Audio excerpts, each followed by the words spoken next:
A young millionaire went to his maid's humble home, and what happened there brought him to tears. The day he stepped into his maid's home, the smell of burning wood and damp walls hit him harder than any boardroom betrayal ever had, and for the first time in years, a young millionaire felt something crack inside his chest.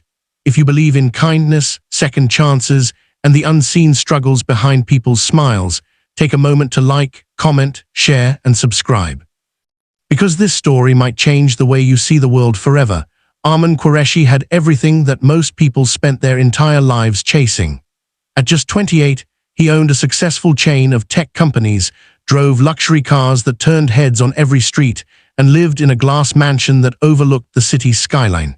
People admired him, envied him, and feared him in business. But what nobody truly saw was the quiet emptiness that followed him like a shadow. No matter how bright his life looked from the outside, he had built his empire from nothing after losing his parents at a young age. The struggle had hardened him.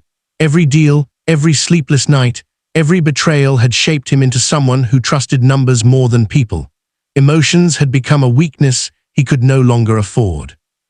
And yet every morning, there was one person who walked into his house carrying a simplicity that silently challenged everything he had become.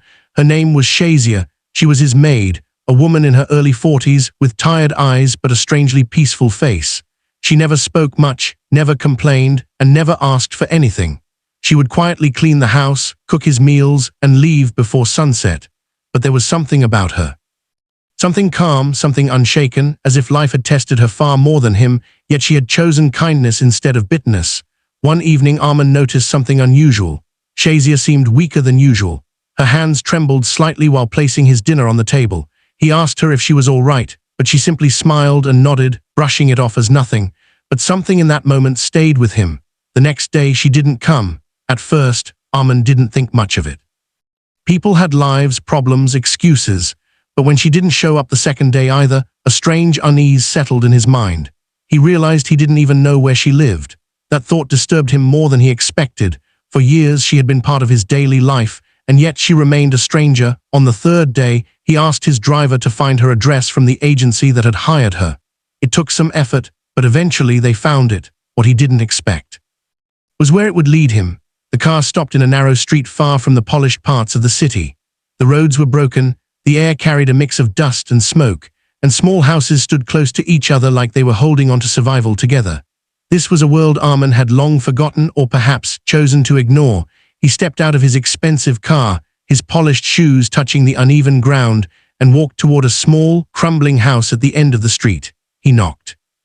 There was no answer. He knocked again, louder this time. After a few moments, the door slowly creaked open, and what he saw inside froze him. The room was dimly lit, with barely any furniture. A thin mattress lay on the floor, and beside it Shazia was lying down, her face pale, her breathing weak. A small boy, no older than 8, sat beside her, trying to fan her with a piece of cardboard. The boy looked up at Arman with wide, uncertain eyes. That moment shattered something inside him. This woman, who had silently taken care of his luxurious home every day, lived in a place where even basic survival was a struggle. Arman stepped inside slowly, his chest tightening with every step. He had faced billion-dollar losses without flinching, but this was something else entirely. He learned that Shazia had been sick for days but couldn't afford proper treatment.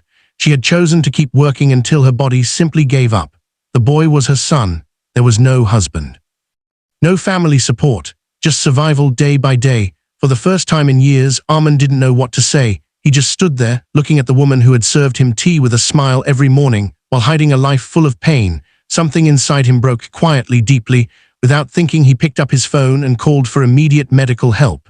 Within hours, Shazia was taken to